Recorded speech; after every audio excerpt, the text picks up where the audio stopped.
Good afternoon and welcome back. I would kindly request Mr. Erik Mateo to take the session forward. Okay, so this part is quite important measures. We'll start with a discussion on the principles of the TBT agreement. So some of the key principles. So starting with this, one thing that you should all know, and you probably do that, is that the TBT agreement is applicable to all products. So sometimes there is this feeling that SPS is agriculture and TBT industrial products, but actually the TBT agreement covers all products, both agricultural and industrial products. So there is often a question of what is the difference between SPS and TBT? Does anyone know that? Or wishes to try an explanation? Just to make sure you're awake after lunch and coffee. Here I think we have one candidate. Applicable only for agricultural products where TBT covers Covers what? Sorry, I couldn't hear. SPS covers only agricultural products. I just said in the previous slide, but the agreement covers all products. Yeah. So it covers also agricultural products. So how do you make the distinction between a measure that is TBT or SPS? There is no this. Wherever there is a biological hazard or an organism involved, there probably SPS is the measure that would. Yes, that is a good example. There was another one here.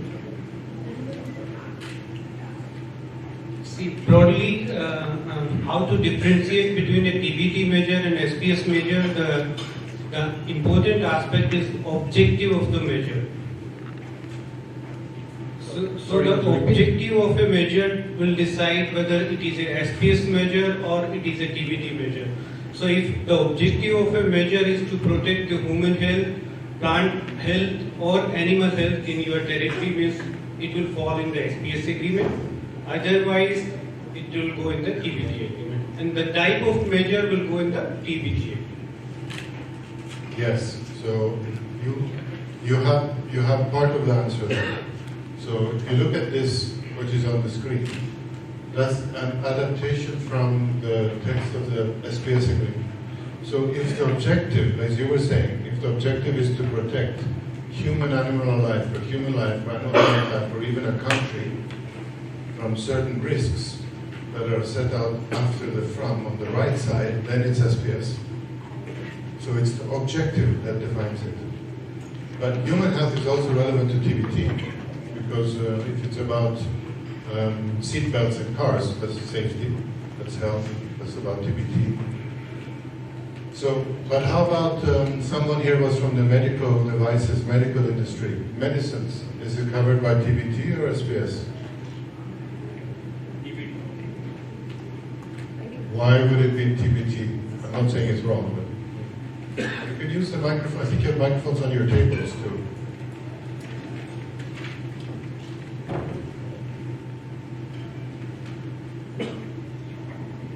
I think the basis, as we can see from this slide, is food, beverages, feedstuffs and organisms. Whereas in the question you asked, it is drugs and medical devices. Exactly. So if you look carefully at the definition, medicine is not characterized as a food.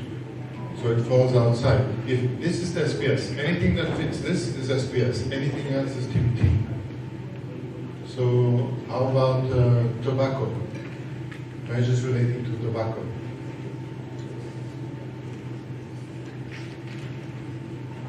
SPS or TBT? TBT?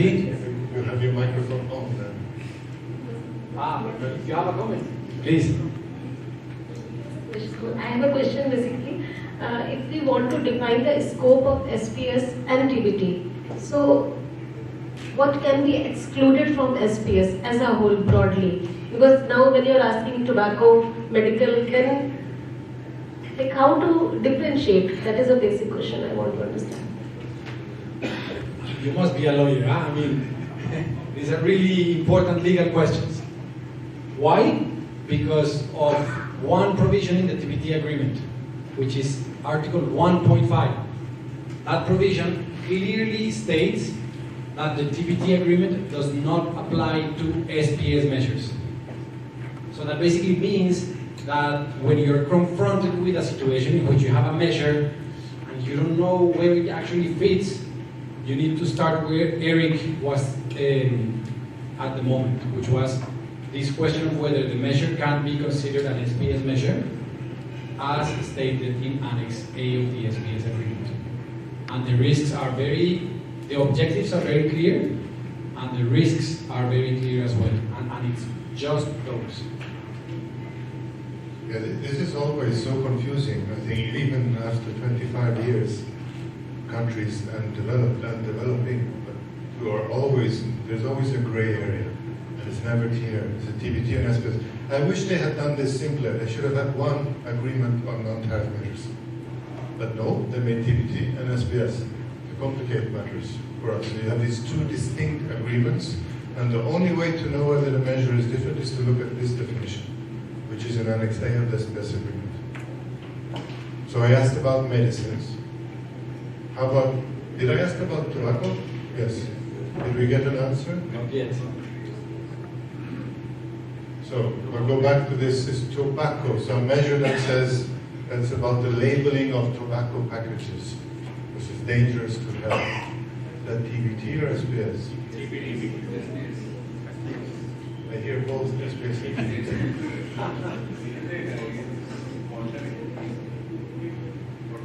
But do you eat the cigarette?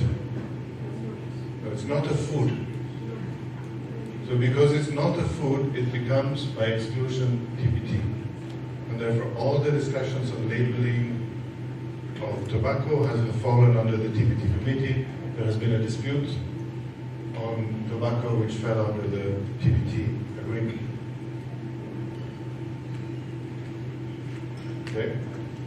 How about, Mateo, you jump in if there's anything, but genetically modified organisms.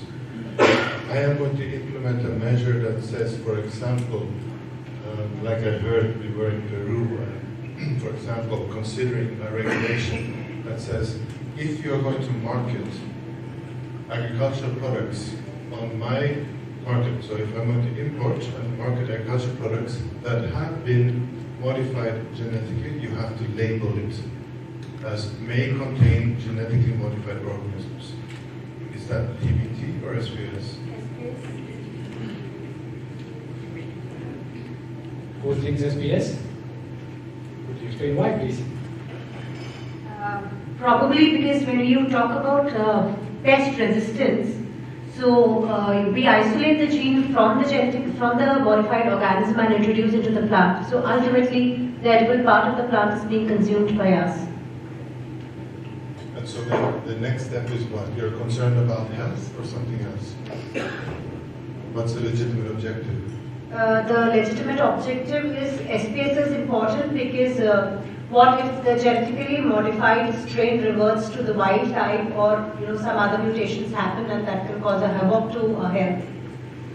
Okay, so if the concern is one of human health, the stated concern on the measure that says we will regulate and we require this labeling because we want all consumers to know because there could be a health concern, then it could be about protecting human life from risk arising from additives, contaminants, toxins, or disease-causing organisms, if you can characterize a genetically modified organism as one of those. If that fits in one of those boxes, then you could argue that it's under a SPS agreement. But if your argument is, say, well, I just want the consumer to be informed. I'm not saying it's unhealthy. I'm not saying there's any damage to the environment. I just want the consumer to be informed that it may contain genetically modified organisms. But I'm not taking a position on health or an environment, just simple information to the consumer. The legitimate objective becomes information to the consumer. Are we then under TBT or SPS? TBT, right? There's no concern for health. TBT. And that kind of labeling is typical for the TBT agreement. the lawyer agree? Absolutely. Maybe a word on why is this important, like leaving aside the legalistic issues about scopes and the like. Why is it important to know whether the measure is SPS or TBT? Does it matter? Yes, indeed. So there are a number of reasons. One is, of course, you may have certain transparency obligations to comply with. So you may have to notify the TBT agreement or the SPS agreement, so it's good to know which one. But even leaving that aside, if you just focus on substance, SPS measures are quite unique when you compare them to TBT measures because they are taken for those very, very specific objectives that we just saw. And as a result, the agreement imposes more stringent obligations in some respects compared to the TBT agreement. Remember how before lunch Erik was explaining that the TBT agreement is open and that the SPS agreement is closed. So in addition to that difference, the SPS agreement can also be seen as imposing somewhat more exacting disciplines when it comes to scientific evidence to support measures. So under the SPS agreement, in order to adopt an SPS measure, you must have the science behind you, in principle. There's a small exception, but let's not get into that. Whereas under the TBT agreement, science is of course important, but not to the same extent. You do not necessarily have to undertake a risk assessment if you're going to adopt a technical regulation. Whereas in the context of SPS, you certainly have to conduct a risk assessment, in principle. So if you're a policymaker, if you're a regulator, it's important to know whether you're in the SPS field or on the TBT field because your regulatory process may have to change to adapt to the obligations in the respective agreements. Yeah, so as Mateo is saying, on the question, does it matter or why, that's a very important point. So science is key. Under the SPS agreement, if the measure falls under SPS, you have to have scientific justification. So one way in which the SPS agreement is more close. Another way is that, as I was saying before, under SPS you only have three legitimate objectives: protection of human life and health, animal or plant life and health. Those three: humans, animals, and plant life. There are no other objectives. So another example how SPS is closed, and TBT is open because you can have any number of legitimate objectives. And third, under SPS, you need to use an international standard of either the Codex, IPPC, or OIE. So another example of SPS closed. Only three international standard setting bodies specifically mentioned in the agreement. And TBT open. It can be Codex, it can be ISO, many are ISO, IEC, maybe ASTM in the US. So open in that sense. So that's the question. An answer to the question, does it matter? It matters a lot where the measure falls. These two agreements are very, very similar, but distinct in these three ways. Otherwise, if you know TBT, you know SPS, except for these three distinct differences. But then the question, why? Why do they have two agreements? Wouldn't it have been simpler with just one TBT with everything? Does anybody know why? I don't have really a good answer. Why did they have two agreements?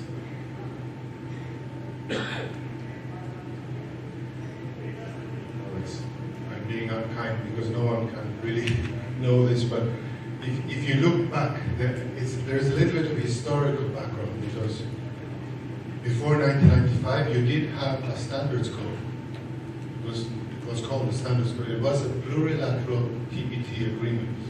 The forerunner that was negotiated during the Tokyo rounds in the 1970s to 80s. So that one had very similar obligations to what you have today in both agreements.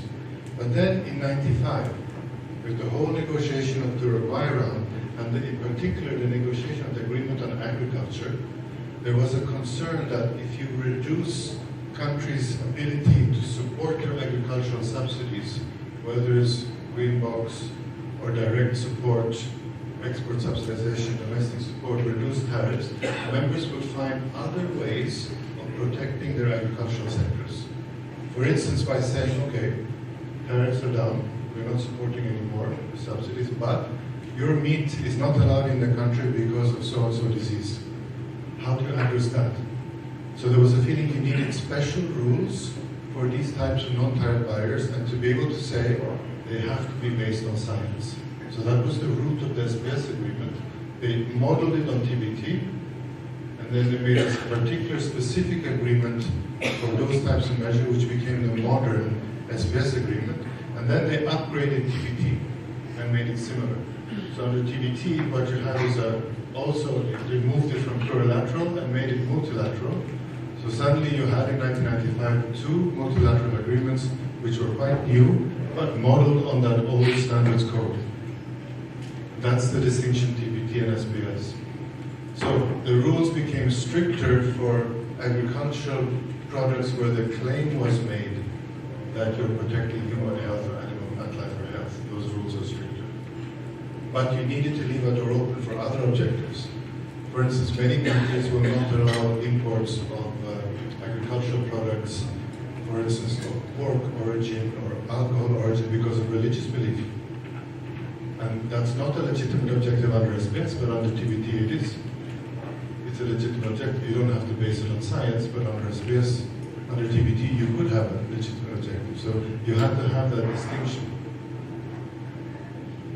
That's some of the background, and maybe one of the reasons why you have two different ones, stemming from the root of the agriculture negotiations.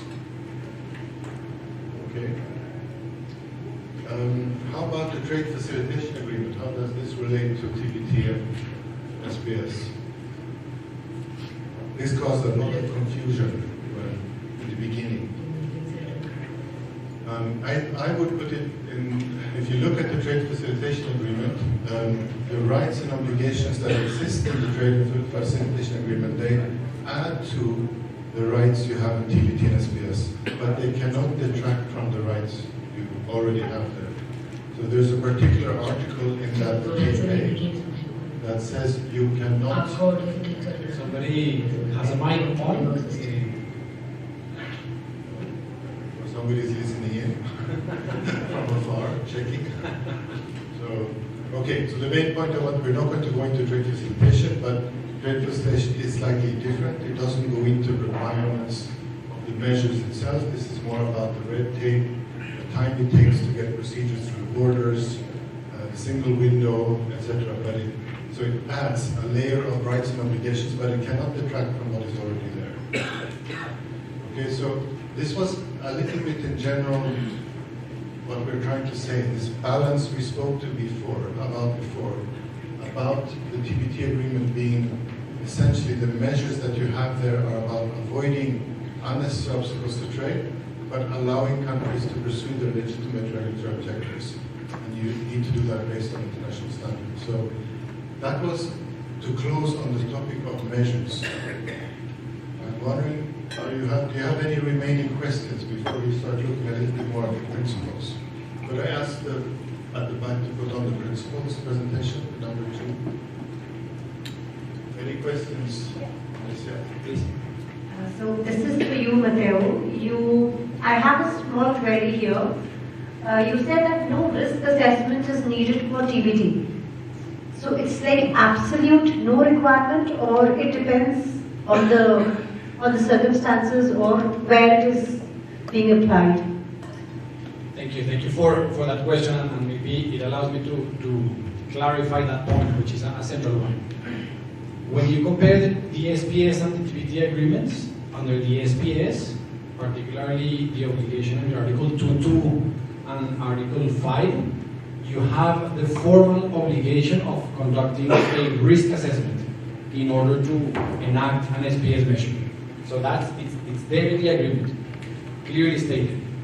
When it comes to technical regulations under the TBT agreement, the agreement, of course, recognizes the importance of science, of maybe scientific developments, technological developments, geographical conditions, all of that, but there is no formal requirement to adopt a risk assessment in order to enact a technical regulation. So that doesn't mean that one should not perhaps undertake a risk assessment if the circumstances require so. And maybe when we go later to the topic of good regulatory practice, we will see how more and more often members are now engaging in this process, this regulatory process, also by conducting risk assessments in certain cases. But I guess maybe just to say crystal clear, the agreement itself does not call for conducting a risk assessment in order to adopt a technical regulation. Is it clear, or did I just confuse you a little more? No, it's clear, thank you. But there's like if we talk about this, like recently there was some TBT notification where they wanted that Indian vehicles should have anti-braking system. So is it like so there, like here when you talk about risk assessment, are you particularly specifying microbial risk assessment or overall? It could be from any domain. If you talk about anti-braking systems, so here the kind of risk assessment is needed to quantify what if the ABS doesn't work. I mean, I think maybe just to overcomplicate these things, but I think there is one way of, like one terminology in which risk assessment is a formal exercise in which the regulator needs to undertake a full-blown analysis and have a report that measures risk and maybe other considerations. So that's one understanding of risk assessment. A more simpler understanding would be simply the notion that you must have your measures based on science, on scientific principles and the like. And simply the difference I see is if it's an SPS measure, you must go for the formal report and analysis. If it's a TBT measure, if it's a technical regulation, there is no such requirement per se, but of course, if you take a measure that is not in line with science, that has no justification whatsoever, then you sort of go into the issue of, is this measure actually pursuing a legitimate objective? Is this measure necessary? So I think that's maybe the way I would draw the distinction, but maybe Erik can maybe say it in clearer terms. No, I think that's fine. I think Anwar, you want to agree? Yeah, I just wanted to say what Mateo was saying and what the TBT agreement it's a precondition. Maybe it's a precondition, yeah, it's fine. Violent is wonderful, yeah. For SPS, it's a precondition. For TBT, it is not. However, it does not mean you don't want to do it. It's an option. But you could be faced with a lot of people expressing their concern. But the limited extent to which risk figures in TBT is when you look at the conformity assessment, they say before adopting a the agreement says before adopting a conformity assessment of whatever particular assessment measure, you need to take into account the risk that would arise if such a measure is not adopted. It's slightly, nuanced. So in TBT, specifically in conformity assessment, it talks about risk that might arise if such a conformity is not adopted. It does not become a precondition as such. So that is a fine distinction between SPS and TBT. But that's a wonderful question. I always had this question when I started working on this area. So thanks for this question. At least it made me more aware not. Yeah. And I think also, just to, I don't want to prolong it, but one additional point is that on TBT, when you are evaluating whether to regulate or not, in the process of good regulatory practices, one step is some form of regulatory impact assessment. And in that case, you are anyway, as Mateo was saying, you have to consider the impact and effectiveness of the regulation. There has to be some process behind doing that, and that might involve science, it might involve some investigation.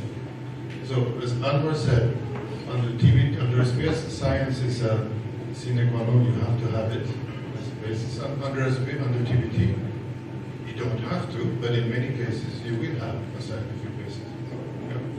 Just one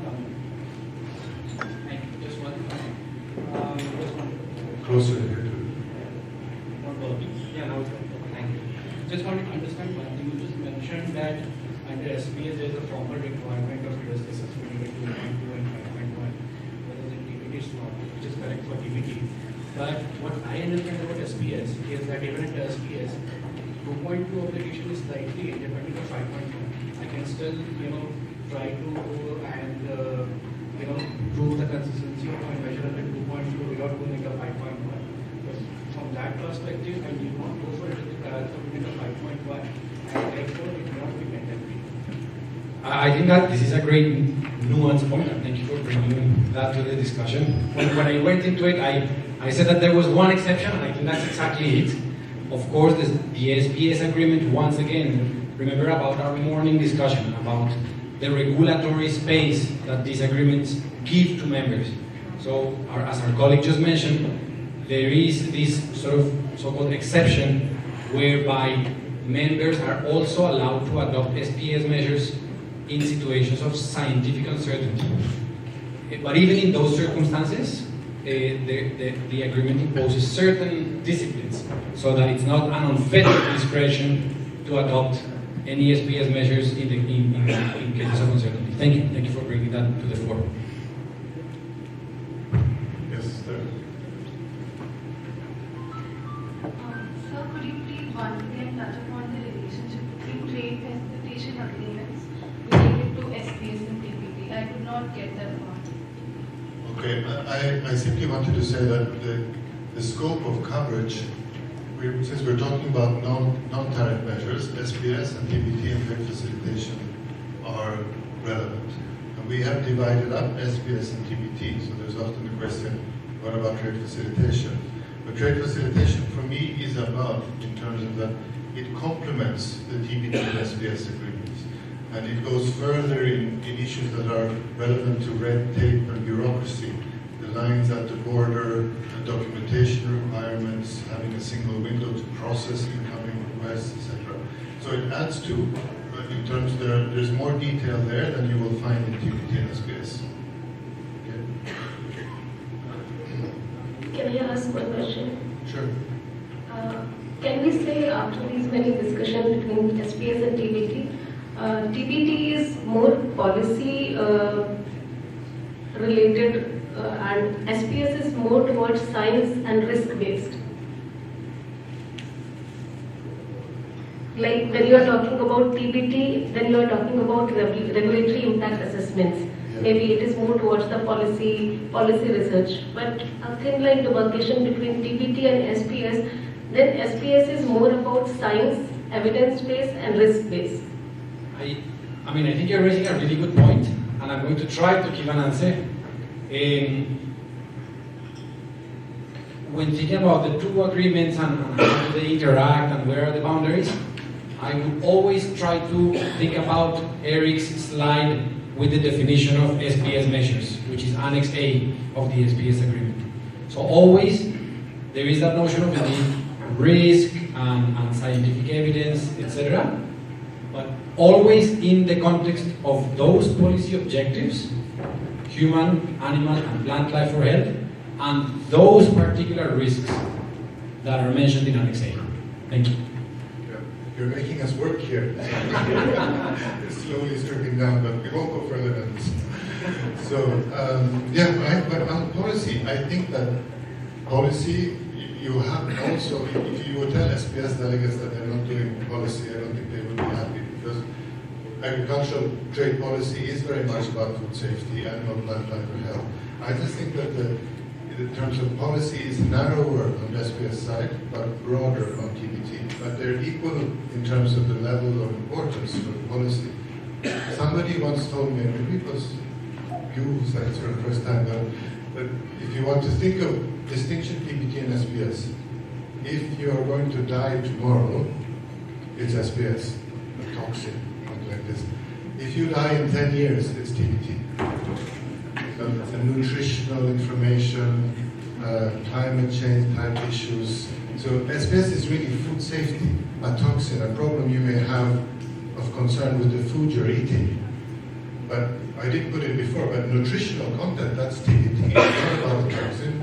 But today there are more and more discussion about nutritional issues because of health concerns and the fact that in many parts of the world obesity is an issue and governments want to regulate it, to inform consumers about it. So there it's TBT. Yeah. When one is smoking cigarette, it is TBT and nicotine is contaminated 94 right? Yeah, so I'm saying is that's why tobacco TBT is TBT, because you don't die tomorrow, but you will. 50% of smokers die at some point. Okay, shall we move into something less morbid? I think maybe one final comment here. I think. Just carrying on from that point about tobacco. See, if I put a condition that tobacco being imported has to be free from, say, particular microorganism or a particular additive, say, cadmium or mercury has to be less than 0.01 parts per million, where would you put that? Would you put it as a TBT or as a SPS? That's a good one. I mean, maybe just to try and address it, if the concern is about human health, then I would clearly not put it under SPS because tobacco is not food, because you smoke it.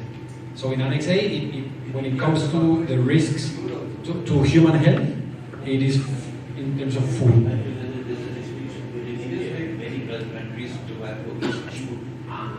So it is even in Sweden, actually, where Erik comes from. I was afraid you would. So you know the question is coming from there. So the cadmium content chewing tobacco, it is going in your mouth. That's so interesting. Maybe I think we have a new case study. Huh? Thank you for that.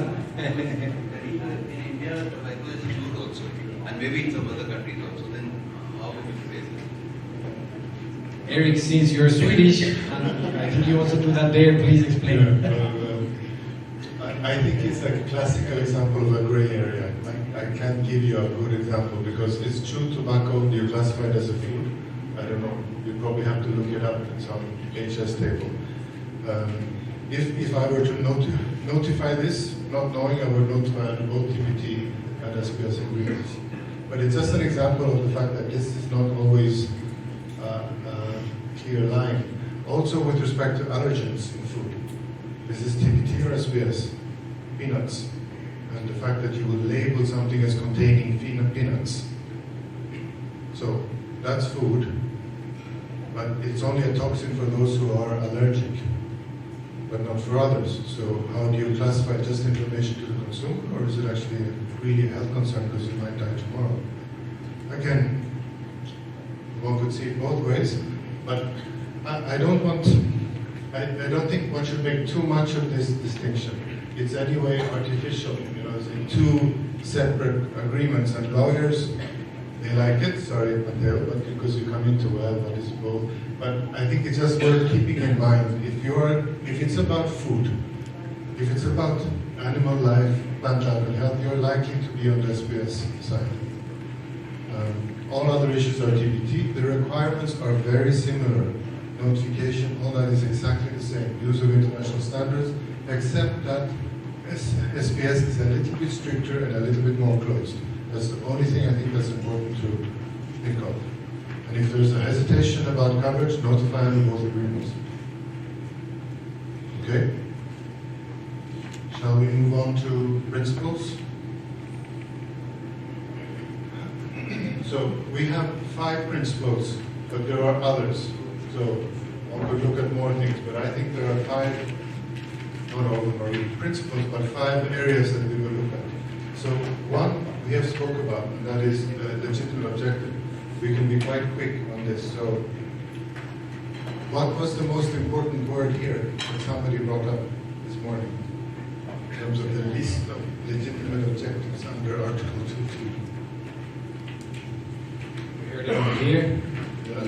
Inter alia. Exactly. Yeah. So inter alia under TBT means that this agreement is open. You don't have that under a space agreement. So while it mentions national security, prevention of deceptive practices, and again, protection of human health, safety, animal, plant life, and health. So exactly the same wording as SPS.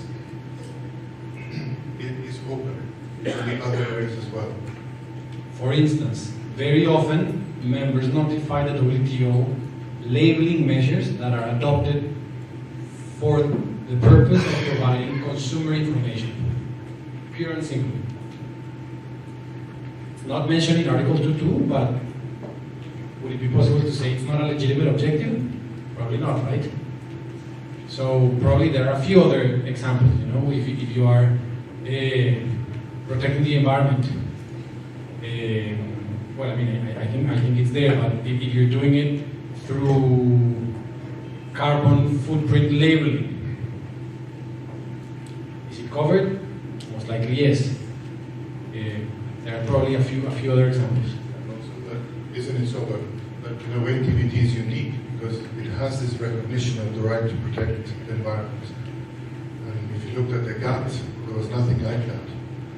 So that is quite a strong new rule, new 95, that you had a WTO agreement that had the explicit right that was given to members to protect the environment. How about provision of consumer information?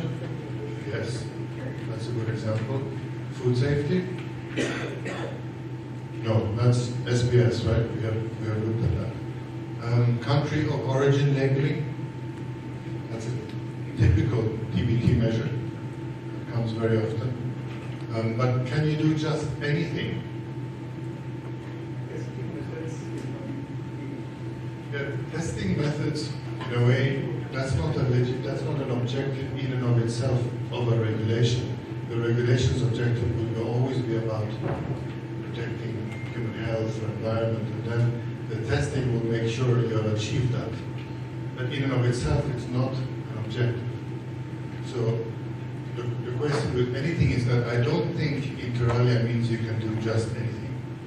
I think one of you said, could you have as a stated objective the protection of your own producers? I don't think so. That would raise concerns.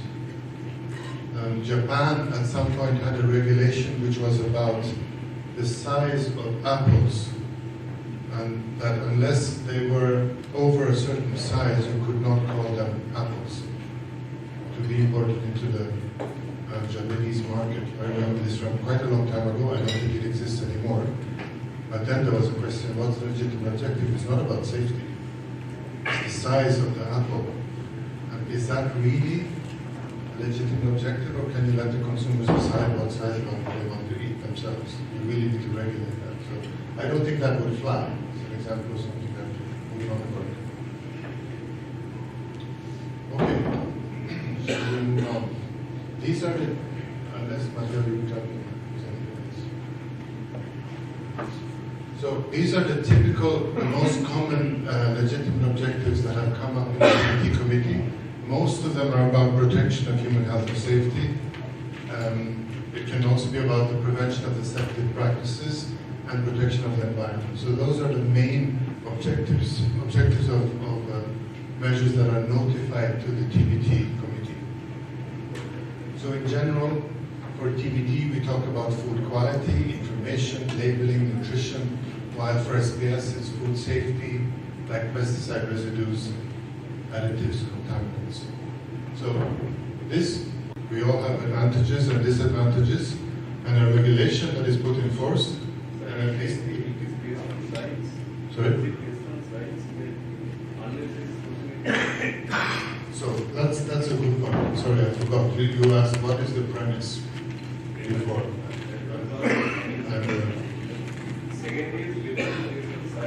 Yeah. So the freshness here. The problem was that there are two international standards. One was by the OIE and one by the Codex about labeling and fresh. But the problem was they said different things. So depending on how you argued it, one country, and I don't remember which was which, one country, Brazil or EU, was using one of the standards and the other country was using another, and you had a confusion. But at the end of the day, the Europeans said, standards aside, we want to inform our consumers whether it has been frozen or not, whether it's fresh, and we have the right to do so. So on the face of it, I don't want to go too far, but on the face of this doesn't seem like something, in my view, and it's not because I'm European, it seems completely unreasonable. You want to be able to inform the consumers of whether it was frozen or not. There's nothing in here, not according to the Brazilians, but there's nothing in here where you might point that directly and say, this was done in a way to keep that product out. One could argue. But this never went to disputes. They, between themselves, they somehow solved this. I don't have an exact solution, but it went away from the TBT committee. But the point I wanted to bring to you with this example is that it's quite difficult at times to see whether there is discrimination or not. Because you have to look behind the text, as Mateo was saying, you have to look at the effects of it, and even so, there may not be discrimination.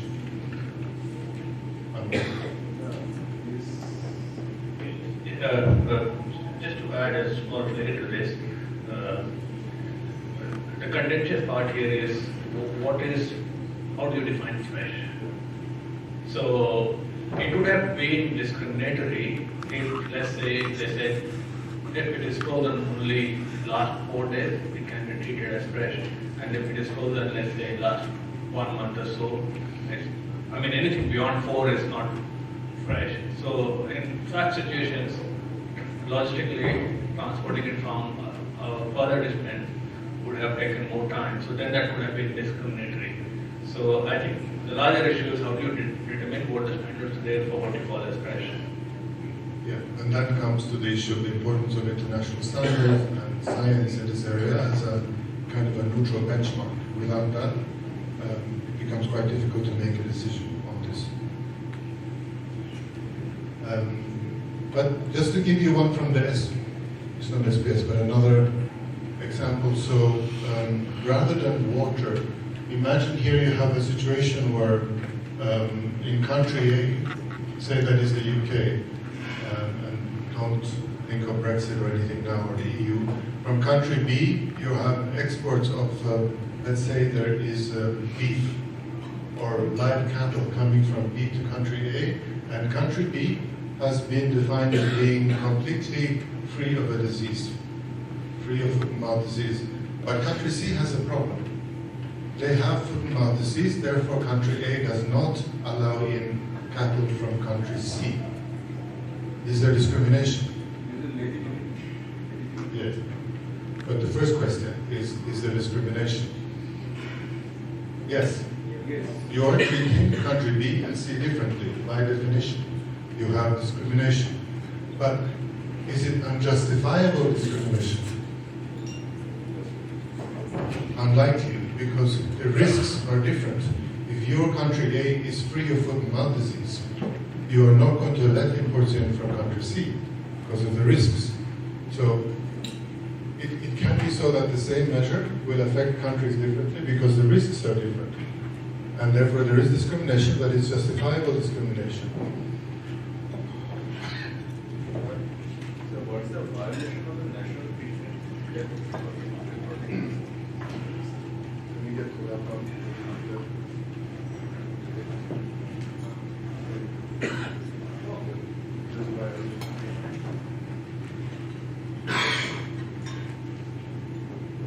Maybe just to simply indicate that in practice, not only when it comes to the committee, but also WTO disputes on TBT, usually the debate is about whether there is de facto discrimination, as the colleague here mentioned.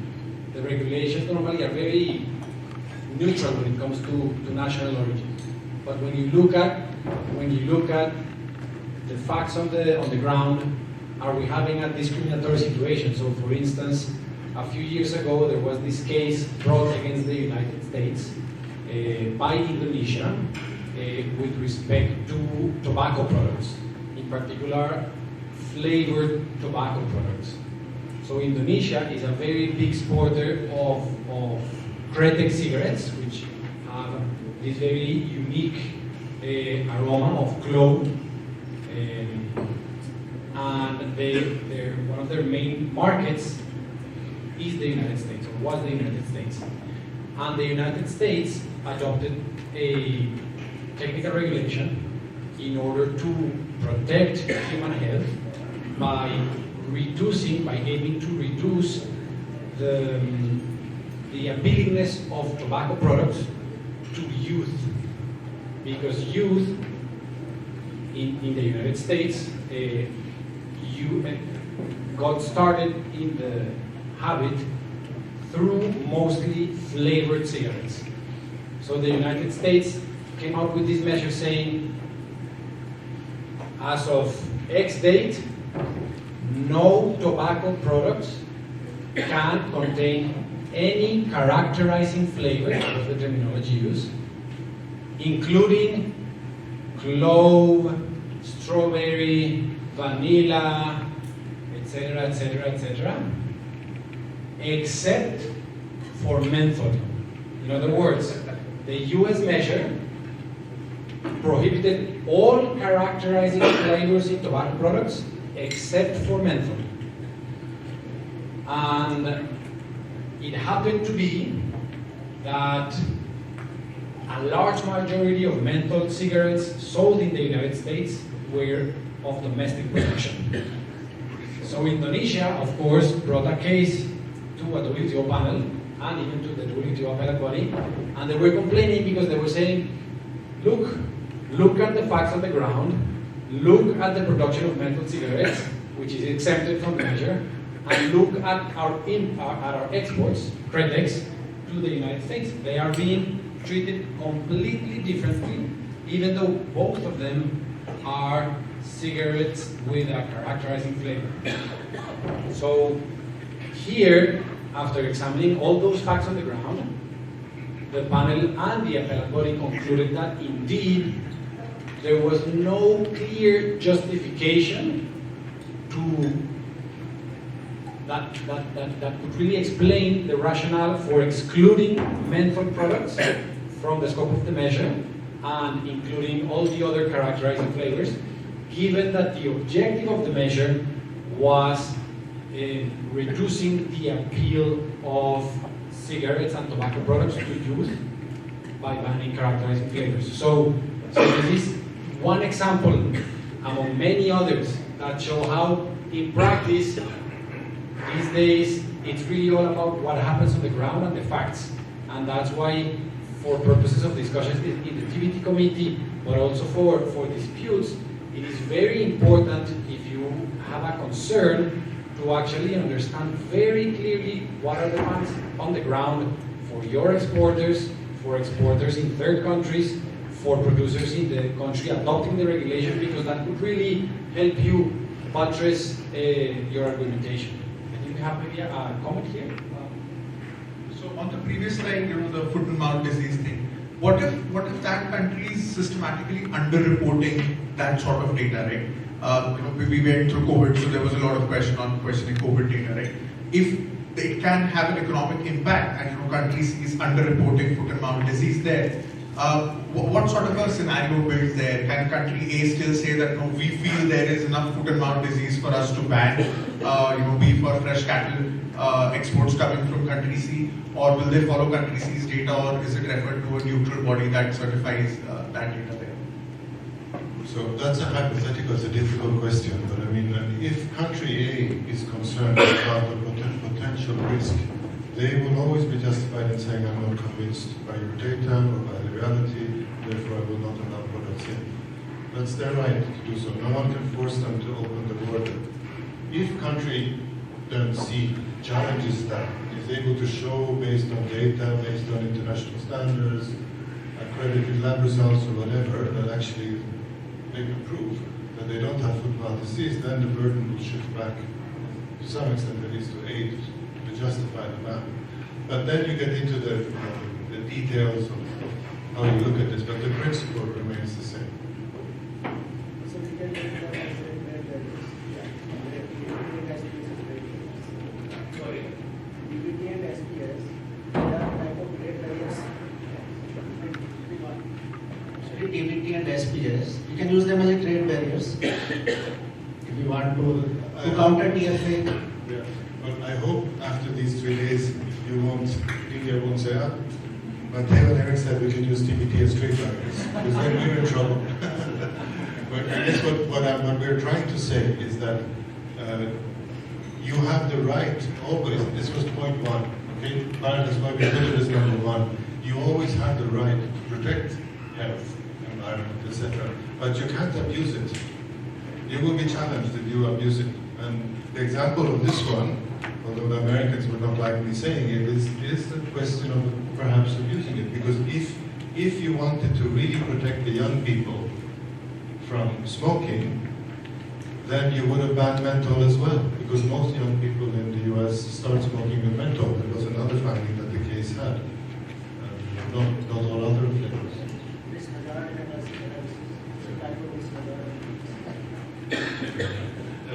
Erik, just to add some more comments to what you said. Typically, it would be the other way around. A country would ban imports if it feels threatened that cattle is infected with food and mouth disease. So they would put a restriction. But the country that is exporting is the one affected. Right? So the situation actually is the other way around. There would never be a situation where you are under-reporting and the importing country allows you just because you are under-reporting.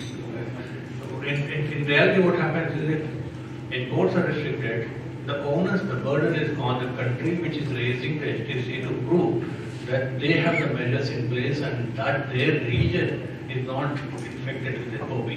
So they have the burden to prove, and then, you can always take the course of a dispute. So that's how it works. Any more questions on discrimination? So that was an example of what discrimination can look like. Tomorrow, as I indicated, we will go a lot more deeper into these obligations through this case, US tuna, where there are also interesting factual and legal situations. So we will get another chance to maybe discuss these issues again. This is an example of one from the area of conformity assessment. So there were questions about it before. So another, I think, a real example, I don't know the countries involved, but it had to do with testing of imported toys and production of domestic toys, where one of the regulation was that on one side, for the imported, every shipment had to be inspected and checked, but for the domestic market, samples were only collected every 6 months. So here, those who were exporting to this market, they were arguing that this was discriminatory because it was a bigger burden on them to have the samples checked on every shipment compared to the domestic producers. So that's an example of what could be argued as discriminatory treatment with respect to conformity assessment procedures. But there are many, many more. That it takes longer for imports than for national producers, or that test results are accepted more readily at home than for products coming from outside. So conformity assessment is an area where you have a lot of friction or tension in trade relations.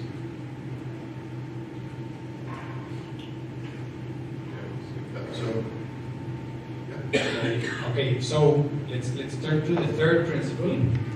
And before we get into the details of this, let me start by indicating that these non-discrimination obligations we were just discussing, MFN and national treatment, they are super important in the TBT agreement, of course, but they are not necessarily unique, right?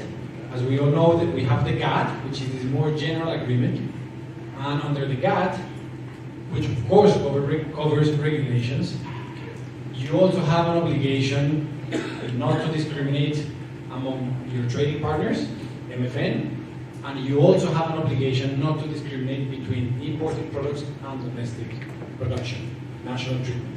So in that sense, the two agreements sort of mirror each other to a certain extent. But we are entering this third principle, which contains a unique obligation that you cannot find under the GATT. And this obligation with respect to technical regulations is found in Article 2.2 of the agreement. And it establishes that members shall not adopt technical regulations that create unnecessary obstacles to international trade. So why is this obligation important and unique? Because thanks to this obligation, the TBT agreement permits trading partners to discipline each other's regulations, even in situations when the regulation is not discriminatory. So if we take a look at the GATT, certainly there are disciplines to reduce discriminatory practices under the TBT agreement as well, but under the TBT agreement you have this additional layer of protection that allows members to challenge each other's measures when they consider that that regulation imposes obstacles to trade that are unnecessary. So we will look into the actual nitty-gritty of this obligation tomorrow when we look at the jurisprudence once again, and I will basically explain a little bit what panels and the appellate body over the last 25 years have developed in terms of understanding this obligation. What does it mean for a technical regulation to create unnecessary obstacles to trade? In other words, when is a technical regulation necessary? So there are a number of issues to examine, and there is an exercise of weighing and balancing a number of elements. So we will get into that tomorrow. But maybe just now, let's maybe take a quick look at some usual suspects or examples when it comes to these type of measures and obligations. So the health warnings with respect to alcoholic beverages, for instance, they are becoming more and more prevalent across the world, and many countries have challenged these type of health warnings on the basis that they create unnecessary obstacles to international trade. We will have a full long discussion of this tomorrow, but just for you to know, there are other examples. We were just discussing tobacco health warnings, of course, becoming more and more common across the world, but equally for exporters of tobacco products, this can become a bit of an issue, and therefore, in the committee and even in dispute settlement, they are also challenging these types of measures as creating unnecessary obstacles to trade. Okay, maybe just before the coffee, let me give you this one as an example. As Mateo was saying, alcohol is becoming is quite a major issue in the TBT committee. So this is an example of a Thai measure, so from Thailand, where they were mandating the use of a pictogram on all alcoholic beverages sold in Thailand. So for every 3,000 to 6,000 bottles, you have to put one of these pictures on the bottle if it's going to be sold on the market in Thailand. And the picture, which depicts, as you see, liver problems, traffic accidents, domestic violence, suicides, they should be 30 to 50% of the space of the bottle. It's quite big, you have to put there. So this was mandated when it later went into force, but who complains here? So Thailand says this is completely non-discriminatory. Discrimination is not an issue. We require this of our own producers and all other countries exporting to Thailand. So discrimination, the second principle we were looking at is not an issue. And no one could really challenge that. But the challenge that came from a lot of alcohol exporters, Latin America, Europe, Australia, was that this was an unnecessary barrier to trade. It caused too much of a cost with respect to the benefit that it was obtained.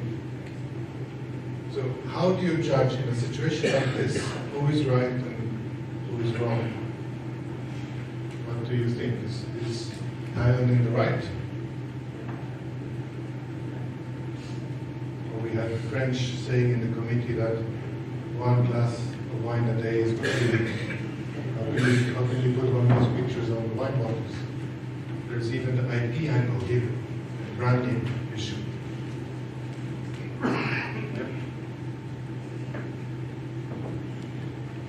I think against the national treatment benchmark, it seems to be fair.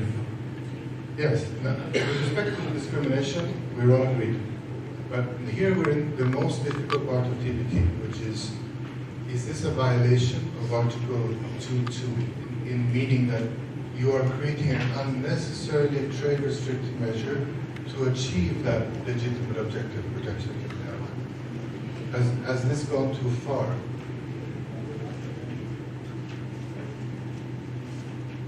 No.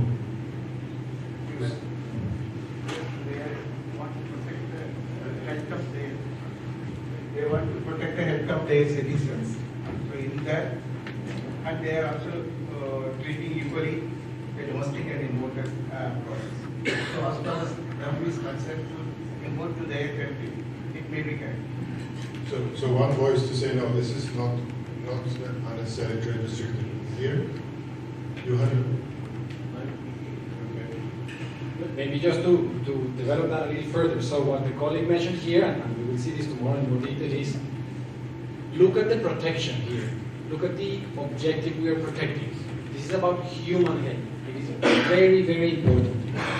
Therefore, the measure is justified. Part of what we heard, the question is it only a question of determining whether the legitimate objective pursuit is important, or are there more issues to take into consideration in conducting this assessment?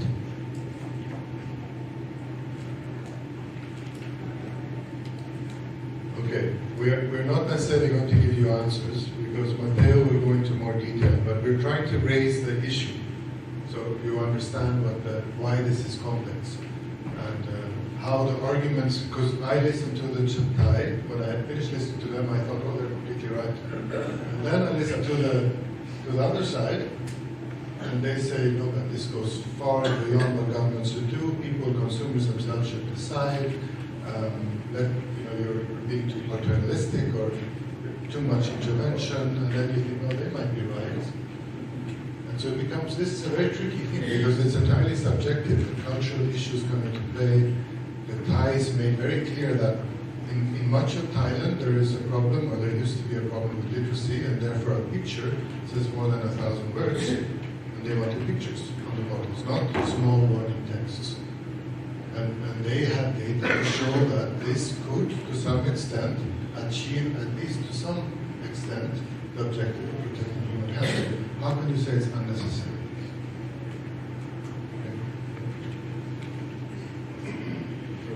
Some of that go back to the material point that he was making in terms of whether or not this restriction of trade, what is the cost of compliance, what they exported.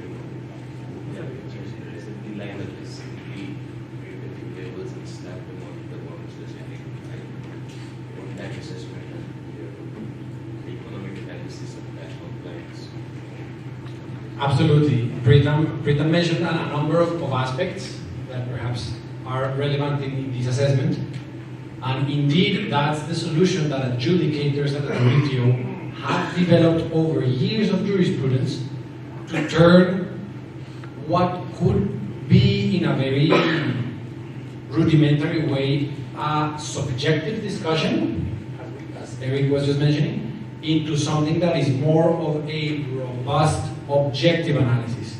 So I will just mention you the number of elements that are assessed in these type of situations, but we'll get into the details tomorrow. So usually adjudicators, or as policymakers as well, you should consider first the importance of the objective. What is the objective pursuit and how important is it? Because clearly, as we were covering the list of open objectives, some may be more important than others. Protecting human life and providing consumer information. Clearly, they are not of the same nature. So, what's the importance of the objective? How trade restrictive is it? Does it impose too much costs on trade, on producers? That's another factor to consider. Third, very important, what is the contribution of the measure to the fulfillment of that objective? In other words, is this measure actually effective in doing what it says it's trying to do? So these are three elements that are usually considered by adjudicators, by policymakers, by delegates who come to the committee. And there is a fourth one, and there's no need to get into that, but usually it's helpful to also try and see whether there are any other regulatory alternatives that could be less trade restrictive and yet achieve the same policy objective. So we'll get into that tomorrow, but I did want to foreshadow that a bit. Okay, and this is, now we'll break for coffee, but this was just one example. And then another one was with respect to tobacco labeling, the same issue. But with respect to tobacco, does that make a difference if we're talking about tobacco and not alcohol? And another major issue that is coming up is with respect to nutritional facts. So how do you label, in a way, food that has too much fat, too much salt, too much sugar in a way that informs the consumer, but without creating too much of a hassle for exporters and for trade? All of this is relevant not to discrimination, because they're usually applied in a non-discriminatory way, but to the way the measure is designed and its impact on trade. That was principle 3. Shall we stop there for coffee? Sir, one fundamental, whatever you have said, that four tenets here to adjudicate on this type of issues. Now, for an importing country, having legitimate concerns about their citizens' health concerns, giving advisories as a branding or as a labeling, is it discriminatory, justified discrimination, unjustified discrimination? I think that's exactly what usually surfaces. So the issue of discrimination is one area, but even if we move beyond that and we go into the realm of necessity, I think that the question is still super relevant, and is the measure actually necessary to attain that legitimate public policy objective? And as we will see tomorrow, and maybe as the discussion has already evidenced, this really depends on the facts of the ground, even of specific countries, because what may be true in one country may not be true in another one. And usually when this comes, particularly in the form of a dispute, this really gets lawyers and economic advisors doing a lot of work to produce that evidence, even to scientific advisors, because of course the law says one thing, but at the end of the day, to determine where the chip falls, it's all in terms of what the evidence provides. So there is a huge sort of component of developing that evidence. Yes, sir, this cannot be called an unnecessary obstacle to trade. When unnecessary, I think if you say these things, one is the tobacco, another is the alcohol. I think you raised a very good point. So I have a hard time seeing how this could be called an unnecessary barrier to trade, but this often causes tension within countries. Within, for instance, the food industry, we don't want complicated labels, and the health industry. And you have the example of Chile, who were the government, very health-minded, wanted to impose a new and very, in a way, ingenious type of health labeling, but met a lot of restriction within the country from the food industry, who was in turn supported by external actors who told them to bring this as an issue.